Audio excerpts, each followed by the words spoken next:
नमस्कार. आज आपण सिंधुदुर्ग जिल्ह्यातल्या देवगड जवळच्या कुणकेश्वर मंदिराविषयी बोलणार आहोत. कोकण किनारपट्टीवरचं हे खूप जुनं शिवमंदिर आहे नाही का? आपल्याला जी माहिती मिळाली आहे त्यातून या जागेची खासियत काय आहे हे जरा समजून घेऊया. अगदी. याला दक्षिण कोकणची काशी असंही म्हणतात. आणि हे फक्त एक नाव नाहीये. यामागे मोठा इतिहास आहे, काही रंजक कथा आहेत, खूप श्रद्धा जोडलेली आहे. तर आज आपण ह्याच गोष्टी बघूया, म्हणजे इतिहास, तिथली वास्तुकला, कथा आणि त्याचं महत्त्व. उत्तम.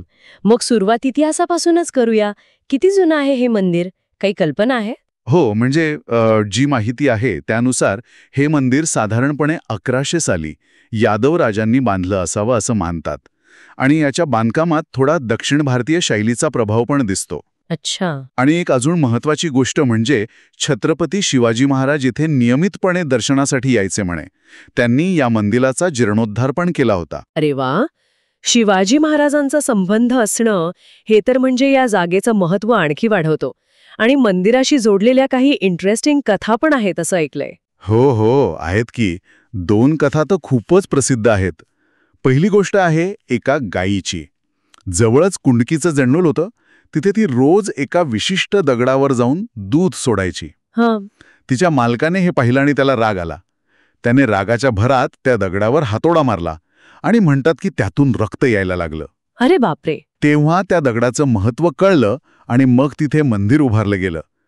तोच दगड म्हणजे आत्ताचं शिवलिंग असं मानतात. किती वेगळी कथा आहे. आणि दुसरी कथा काय आहे? दुसरी कथा आहे एका इराणी नाविकाची. त्याचं जहाज समुद्रात वादळात सापडलं होतं म्हणे. तेव्हा त्याला किनाऱ्यावर कुठेतरी एक दिवा दिसला. ओके. मग त्याने प्रार्थना केली की जर वाचलो तर इथे एक मंदिर बांधीन. वादळ शांत झाल्यावर तो किनाऱ्यावर आला तर त्याला तिथे एक शिवलिंग आढळलं. अच्छा. मग त्यांनी तिथे मंदिर बांधलं किंवा म्हणजे मंदिराला लोकांपर्यंत पोहोचवलं असं काहीतरी सांगतात. हे किती रंजक आहे की एकीकडे स्थानिक गाय आणि दुसरीकडे एक परदेशी नाविक. दोन्ही कथा एकाच जागेच्या उगमाशी जोडल्या आहेत. यातून त्या काळातलं काही देवाणघेवाण किंवा समुद्रापलीकडचे संबंध वगैरे काही सूचित होतं का? काय वाटतं? हा एक विचार करण्यासारखा मुद्दा आहे खरं तर. नक्कीच कोकण किनारपट्टी म्हटलं की व्यापार आणि संस्कृतीची देवाणघेवाण तर असणारच.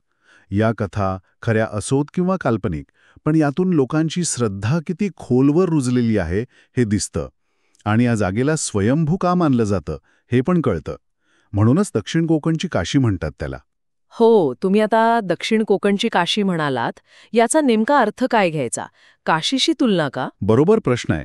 जसं पूर्ण भारतात काशीचं महत्त्व आहे ना, तसंच महत्त्व कोकण किनारपट्टी भागातल्या शिवभक्तांसाठी कुणकेश्वरचं आहे.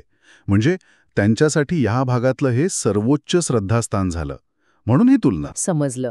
आता मंदिराची जागा आणि त्याचं बांधकाम याबद्दल जरा सांगाल का? हो. तर हे मंदिर कसं अरबी समुद्राकडे तोंड करून एका लहानशा टेकडीवर आहे. समुद्राच्या एकदम जवळ. त्यामुळे लाटांपासून वाचायला एक 10 मीटर उंच अशी दगडी तटबंदी पण आहे. अच्छा. मंदिराची मुख्य रचना साधारण 60-70 फूट उंच असेल आणि त्याला आपलं पारंपरिक पद्धतीचं शिखर आहे. आणि परिसरामध्ये देवी जोगेश्वरी, गणपती आणि विष्णू यांची पण छोटी मंदिरं आहेत. आणि हो, मंदिराच्या बाजूलाच एक सुंदर स्वच्छ समुद्रकिनारा आहे. आणि हा सगळा परिसर हापूस आंब्यासाठी पण प्रसिद्ध आहे हे आपल्याला माहीतच आहे. म्हणजे एकदम नैसर्गिरम्य आणि आध्यात्मिक ठिकाण. आणि इथली मुख्य देवता अर्थातच भगवान शिव आहेत, बरोबर? शिवलिंगा रूपात. हो, अगदी.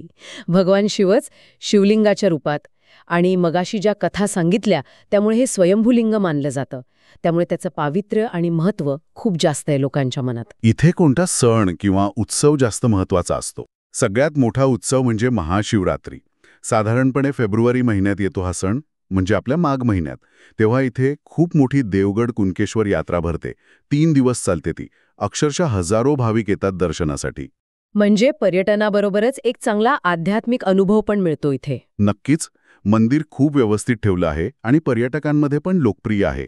शांत वातावरण आहे. शिवाय स्थानिक पदार्थ म्हणजे उकडीचे मोदक किंवा ताजं सीफूड मिळतं. त्यामुळे अनुभव अजून चांगला होतो.